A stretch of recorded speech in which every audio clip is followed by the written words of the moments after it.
Advocate Shibu Meeran, മാറിയിരുന്ന് പരിതപിക്കുക എന്നതിനപ്പുറം ഒന്നുമില്ല എന്ന രൂപത്തിലേക്ക് ചിന്തിക്കാൻ നിങ്ങൾക്ക് കഴിയുന്നുണ്ടോ? ഒരിക്കലുമല്ല. ഞാനിപ്പോ ഇങ്ങനെ വല്ലാതെ നിരാശനൊന്നും അല്ല കേട്ടോ സ്മൃതി. ഇപ്പൊ ഈ 7 പേർ പോയത് കൊണ്ട് പഞ്ചാബിൽ എന്തെങ്കിലും മാറ്റം വരുമെന്ന് ഞാൻ കാണുന്നില്ല. കാരണം ഇപ്പൊ 92 സീറ്റുകൾ 2022 ആം ആദ്മിക്ക് ഉണ്ടാവുന്നു, കോൺഗ്രസിന് തിരിച്ചടി ഉണ്ടാവുന്നു. കൃത്യം 2 വർഷം കഴിഞ്ഞപ്പോൾ അവിടുത്തെ മനുഷ്യർ വീണ്ടും ലോക്സഭാ തെരഞ്ഞെടുപ്പിൽ വോട്ട് ചെയ്തു. 13 സീറ്റിൽ 7 കോൺഗ്രസിന്, 3 ആം ആദ്മിക്ക്, 2 സ്വതന്ത്രന്മാർ, ഒരു AAP. BJPക്ക് വട്ടപൂജയാണ്. രാഘവ് ചദ്ദയ്ക്ക് ഉണ്ടായിരുന്ന നല്ലൊരു പണി പോയി എന്നല്ലാതെ ഇതുകൊണ്ട് BJP പഞ്ചാബ് ആകെ അങ്ങോട്ട് ഉഴുതുമറിച്ച് കളയുമെന്ന് ആരെങ്കിലും കാത്തിരിക്കുന്നുണ്ടെങ്കിൽ അത് വേണ്ട എന്നാണ് എൻ്റെ അഭിപ്രായം. ഞാനിവിടെ ഒരു പാർട്ടി ഉപദേശിക്കാൻ ആളല്ല. പക്ഷേ നമ്മൾ ഈ RSS വിരുദ്ധത എന്നൊക്കെ വർത്തമാനം പറയുമ്പോൾ ആലോചിക്കേണ്ടുന്ന ഒരു കാര്യം, അത് ഈ Aam Aadmi Party from the beginning ആ പ്രശ്നമുണ്ട്. ഈ പാർട്ടി ഉണ്ടായി വരുന്നതന്നെ അണ്ണാ ഹസാരെ മൂവ്മെന്റിന്റെ ഒരു ബൈ പ്രൊഡക്റ്റ് എന്ന നിലക്കാണല്ലോ. ഇപ്പൊ മഹാരാഷ്ട്രയിലാണ് ഈ വാഷിംഗ് മെഷീൻ നന്നായി പ്രവർത്തിക്കുന്ന ഒരു സ്ഥലം. അവിടെ തന്നെയാണ് ഈ റലേഖാൻ സിദ്ധി ഉള്ളത്. ആ മഹാപുണ്യവാൻ പിന്നെ ഇതുവരെ വാ തുറന്നിട്ടില്ല. പിന്നെ വാ തുറന്ന് കേട്ടത് ഇന്നലെ മൂപ്പര് പറഞ്ഞത് BJPയിലേക്കല്ലേ, സാരില്ല എന്ന മട്ടിലാണ്. ഞാൻ പറയുന്നത് RSS വിരുദ്ധത എന്ന് വെച്ചാൽ നിങ്ങൾ ഈ പറയുന്ന പെരിഫറലായ കാര്യങ്ങൾ മാത്രമല്ല. അയോധ്യ എന്നൊക്കെ പറയുമ്പോൾ അങ്ങനെ അങ്ങോട്ട് ഒറ്റ വാക്കിൽ തള്ളിക്കളയരുത്. അയോധ്യ പോലെ, മൊബൈൽ ലിഞ്ചിങ് പോലെ RSSന്റെയും BJPയുടെയും ഏറ്റവും വലിയ ടൂൾ അവരുടെ കമ്മ്യൂണൽ പൊളിറ്റിക്സ് ആണ്. പക്ഷേ അതിനെ ആം ആദ്മി പാർട്ടി എങ്ങനെയാണ് മനസ്സിലാക്കിയതെന്ന് ഷിബു മീരാൻ, ഇപ്പോൾ നേരത്തെ വിനോദ് മാത്യു വിൽസന്റെ പ്രതികരണത്തിൽ നിന്ന് അങ്ങേക്ക് മനസ്സിലായില്ല. അയോധ്യ എന്നത് BJPയുടെ മാത്രമാണോ എന്ന ചോദ്യമാണ്. അതായത് അതാണ് ഞാൻ പറഞ്ഞു പൂർത്തിയാക്കുന്നത് സ്മൃതി. ഇപ്പൊ ഈ പഞ്ചാബിന്റെ ഒരു കാര്യം ശ്രദ്ധിച്ചാൽ, അവിടെ കോൺഗ്രസ് വേണ്ട എന്നൊരു പഞ്ചാബ് തീരുമാനിക്കുമ്പോൾ അവന്റെ ഓപ്ഷൻ ആം ആദ്മി പാർട്ടി ആവുന്നത് എന്തുകൊണ്ടാ? എന്താ ഗുജറാത്തിൽ നിങ്ങൾക്ക് വരാൻ കഴിഞ്ഞില്ല? UPയിൽ നിങ്ങൾക്ക് കഴിയുന്നില്ല? ബീഹാറിൽ നിങ്ങൾക്ക് കഴിയുന്നില്ല? ആ സംസ്ഥാനത്തെ സിഖ് ഉപദേശീയതയുടെ സെക്കുലർ ഫാബ്രിക്സിനെയാണ് നിങ്ങൾ ഉപയോഗപ്പെടുത്തുന്നത്. എങ്ങനെയാ തമിഴ്നാട് പ്രതിരോധിക്കുന്നത്? അത് ദ്രവീഡിയൻ പൊളിറ്റിക്സ് ആണ്. എങ്ങനെയാ മലയാളി പ്രതിരോധിക്കുന്നത്? അത് മലയാളിയുടെ മതനിരപേക്ഷ ബോധമാണ്. എങ്ങനെയാണ് ബംഗാൾ RSSനെ പ്രതിരോധിക്കുന്നത്? ജയ് ബംഗ്ല എന്ന ബംഗ്ല ഉപദേശീയത ഉയർത്തിപ്പിടിച്ചുകൊണ്ടാണ്. ഇത് നിങ്ങൾ വലിയ അബദ്ധത്തിലേക്ക് പോകാൻ കേട്ടോ. ഇങ്ങനെയാ പോകുന്നെങ്കിൽ അയോധ്യ വെച്ചിട്ട് ഞങ്ങളും കൂടി കളിച്ചേക്കാമെന്നാണ്. ഈ നാടിന്റെ രാഷ്ട്രീയത്തിന്റെ ഹാർഡ് കോർ നിങ്ങൾ മനസ്സിലാക്കി വെച്ചോ, വെള്ളപ്പേപ്പർ കുറിച്ച് വെച്ചോ. വർഗീയ വിരുദ്ധതയാണ്, സംഘ് വിരുദ്ധതയാണ്, ഫാസിസ്റ്റ് വിരുദ്ധതയാണ്, ഈ രാജ്യത്തിന്റെ കോൺസ്റ്റിറ്റ്യൂഷന്റെ സെക്യുലറിസമാണ്. അത് ഉയർത്തിപ്പിടിക്കുന്നതിൽ ആം ആദ്മിക്ക് പോരായ്മ സംഭവിച്ചിട്ടുണ്ട് എന്ന് കാണുന്ന ഒരാൾ തന്നെയാണ് ഞാൻ. അതുകൊണ്ട് അയോധ്യയിലെ ക്ഷേത്രം ചുമ്മാ അങ്ങോട്ട് ഉണ്ടായതല്ല. അതിനൊരു ചരിത്രമുണ്ട്. അവിടെ വേദനിച്ച ഈ രാജ്യത്തെ പൗരന്മാരായ 22 കോടി മനുഷ്യരുടെ മനസ്സുണ്ട് എന്നും കൂടി ബോധ്യപ്പെട്ട് അത് മനസ്സിലാക്കി പോയിക്കോ. ഞാൻ പറഞ്ഞല്ലോ, ആ ചരിത്രത്തെ മറന്നുകൊണ്ട് ഈ രാജ്യത്തിന്റെ ഈ പറയുന്ന ഞാൻ ആദ്യം സൂചിപ്പിച്ച ഇവിടുത്തെ സംഘപരിവാറിന്റെ കമ്മ്യൂണൽ അജണ്ടയെ മറന്നുകൊണ്ട് ആം ആദ്മി കോൺഗ്രസിനെ അതിൽ ചേർത്ത് പറയണ്ട സ്മൃതി.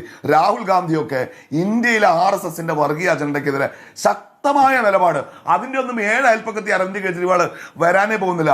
ഈ കോൺഗ്രസ് പാർട്ടിയും കോൺഗ്രസിന്റെ നേതൃത്വവും അവർക്ക് പണ്ടെന്തെങ്കിലും പോരായ്മകൾ സംഭവിച്ചിട്ടുണ്ടെങ്കിൽ അതിനെ കൂടി തിരുത്തുന്ന കണിശമായ മതനിരപേക്ഷ നിലപാട് ഉയർത്തിപ്പിടിച്ചുകൊണ്ട് മുന്നോട്ട് പോകുന്നതും അതിന്റെ നേട്ടങ്ങൾ ഉണ്ടാക്കുന്നതും അതിന്റെ പേരിൽ നഷ്ടങ്ങൾ സഹിക്കുന്നതും ഒരുപാട് കണ്ടിട്ടുള്ള ഒരാളാണ് ഞാൻ ഈ പഞ്ചാബിലും പോയിട്ടുണ്ട്, ഡൽഹിയിലും പോയിട്ടുണ്ട്. ഡൽഹിയിൽ അവിടെ ബുൾഡോസർ വെച്ച് പാവപ്പെട്ട മൈനോറിറ്റി കമ്മ്യൂണിറ്റിയിലെ മനുഷ്യരുടെ വീടിടിച്ച് നിരത്തിയപ്പോൾ ഈ അരവിന്ദ് കെജ്രിവാൾ പറഞ്ഞെന്താണെന്നറിയോ? ഇത് പൂർത്തിയായിട്ടില്ല, ഇവിടുത്തെ പോലീസിനെ ഇങ്ങോട്ടാ, ബാക്കി ഞാൻ ഇടിച്ചു നിരത്താമെന്ന്. ഇതൊന്നും അറിയാഞ്ഞിട്ടല്ല ഞങ്ങൾ ഇവിടെ മിണ്ടാതിരിക്കുന്നത്. ഈ കോൺഗ്രസിനെതിരെ എന്തെങ്കിലും പറയുമ്പോൾ ഞങ്ങൾ മിണ്ടാതിരിക്കുന്നത്. ഇതൊക്കെ വിശാലമായ താല്പര്യം. അൾട്ടിമേറ്റ്ലി ഏതു തലത്തിൽ നിന്നായാലും അരവിന്ദ് കെജ്രിവാൾ സംസാരിക്കുന്ന രാഷ്ട്രീയം സംഘപരിവാർ വിരുദ്ധമായ BJPക്കെതിരായ രാഷ്ട്രീയമാണ് എന്നതുകൊണ്ട് അങ്ങോട്ട് അംഗീകരിച്ചു തരാൻ അർത്ഥം എല്ലാത്തിനും കൂടി താഴെ ഞങ്ങൾ തുല്യം ചേർത്ത് തന്നു എന്നൊന്നും മനസ്സിലാക്കി പോകണ്ട. നിങ്ങൾ ആ നിലക്കൊക്കെ ഒരുപാട് ഉയർന്നു വരേണ്ടിയിരിക്കുന്നു. അതാണ് ശ്രീ AK അനുരാജ്, വിയോജിപ്പുകളോടെ ചില കാര്യങ്ങളിൽ സഹകരിക്കുന്നതിനർത്ഥം അവരെ എല്ലാ സമയത്തും ഒരുമിച്ചാണ് എന്നുള്ളതല്ല ശ്രീ AK അനുരാജ്. മാത്രമല്ല, ഇപ്പോൾ ആം ആദ്മി പാർട്ടി ഒരു നിയമ പോരാട്ടത്തിലേക്ക് കൂടി നീങ്ങുന്നുണ്ട്.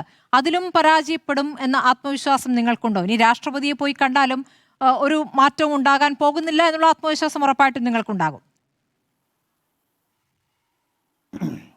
അല്ല, നിയമവഴിയിൽ ആം ആദ്മി മുന്നോട്ട് നീങ്ങണം. കാരണം നമ്മൾ ഇപ്പോൾ പുതിയ പാർട്ടികളോ അല്ലെങ്കിൽ നല്ല പാർട്ടികളോ ഇന്ത്യൻ രാഷ്ട്രീയത്തിൽ ഉണ്ടാവണമെന്നാണല്ലോ വിചാരിക്കുന്നത്. അല്ലാതെ ഉണ്ടാവരുതെന്നുള്ളതല്ല, ഏക പാർട്ടി സംവിധാനം എന്നല്ലല്ലോ ഉദ്ദേശിക്കുന്നത്. അപ്പോൾ ആം ആദ്മി പാർട്ടി വരുമ്പോൾ അതിനെക്കുറിച്ച് വേറൊരു സ്വപ്നങ്ങളാണ് ഉണ്ടായിരുന്നു. ആ സ്വപ്നങ്ങൾ യാഥാർത്ഥ്യമാക്കാൻ അവർക്ക് പറ്റിയില്ല എന്നുള്ളതാണ്.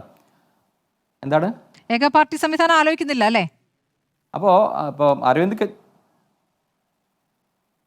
അങ്ങനെയില്ലല്ലോ, അങ്ങനെ ആരും പറഞ്ഞിട്ടില്ല എന്ന് ചോദിച്ചില്ല. അതൊക്കെ വ്യാഖ്യാനങ്ങൾ മാത്രമാണ്. വ്യാഖ്യാനിക്കാനുള്ള സ്വാതന്ത്ര്യമുണ്ട്. ജനാധിപത്യ സംവിധാനം ആയതുകൊണ്ട് BJP ഏക പാർട്ടി എന്നുള്ള സംവിധാനമാണ് ആഗ്രഹിക്കുന്നതൊക്കെ പറയാം. ഇപ്പൊ ഇവിടെ അദ്ദേഹം കോൺഗ്രസിന്റെ കാലത്ത് അങ്ങനെയൊക്കെ തന്നെയായിരുന്നു. അതിനകത്ത് തർക്കം അന്നും തർക്കങ്ങളും പ്രശ്നങ്ങളും ഉണ്ടായിരുന്നു സ്മൃതി. അന്നും കോൺഗ്രസിനകത്തും വിരുദ്ധ അഭിപ്രായങ്ങളും ഈ പറഞ്ഞ പോലെ ഭരണഘടനാ സ്ഥാപനങ്ങൾക്ക് ഉപയോഗിക്കുന്ന സാഹചര്യമൊക്കെ ഉണ്ടായിട്ടുണ്ട്.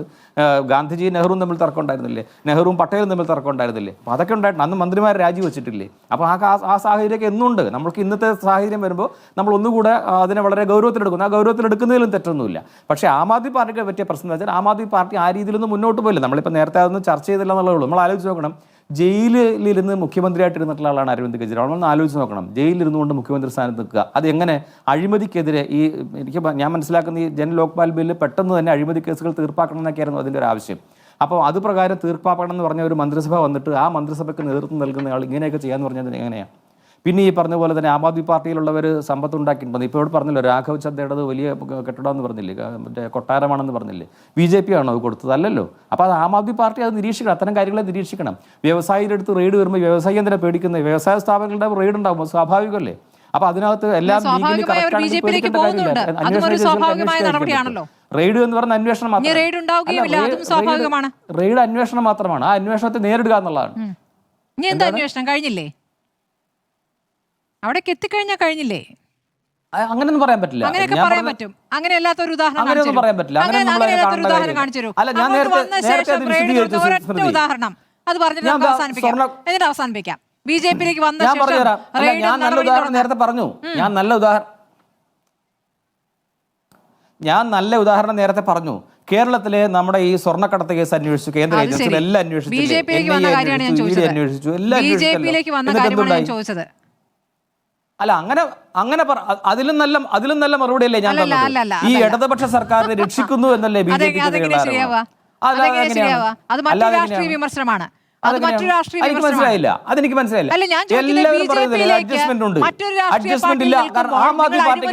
ഉന്നയിച്ച് കേന്ദ്ര ഏജൻസിയെ വിടുകയും റെയ്ഡ് നടത്തുകയും അറസ്റ്റിലേക്ക് വരെ നീങ്ങുകയും ചെയ്ത നേതാക്കൾ പിന്നീട് BJP-യിലേക്ക് എത്തുമ്പോൾ ക്ലീൻ ആവുകയാണ്. അതാണ് ഈ വാഷിംഗ് മെഷീൻ സംവിധാനം എന്ന് പറയുന്നത്. അവർക്കെതിരെ പിന്നെ കേന്ദ്ര ഏജൻസിയുടെ നീക്കം ചർച്ച അവസാനിപ്പിക്കാൻ. സ്വർണ്ണക്കടത്ത് കേസിൽ എന്താ സംഭവിച്ചത്? എന്ത് സ്വർണ്ണക്കടത്ത്? അത് നിങ്ങളല്ലേ പറയേണ്ടത്. നിങ്ങളല്ലേ പറയേണ്ടത്. പിന്നെ നിർത്തിയില്ലേ? CPM-ലെ നേതാക്കന്മാരോ മന്ത്രിമാരോ ആരെങ്കിലും BJP ചേർന്നുകൊണ്ടാണോ? അത് ശരി, അതറിയില്ല. അതെന്തോ ഡീൽ ഉണ്ടെന്നാണ് കോൺഗ്രസ് ആരോപിക്കുന്നത്. ഡീൽ പറഞ്ഞാൽ മതി. അതെ, അപ്പൊ CPM-ആയിട്ട് ഡീലുണ്ട്. അല്ല, ഞാൻ പറയാം CPM-ആയിട്ട് ഡീലുണ്ട്, ആം ആദ്മി പാർട്ടി ഡീൽ ഇല്ലാന്നല്ലേ പറയുന്നത്.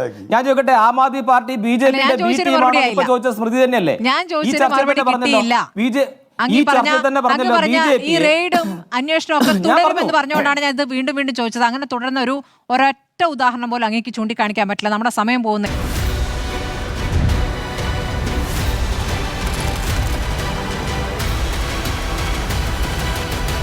ഡിബേറ്റ് വിത്ത് സ്മൃതി പരുത്തിക്കാട്.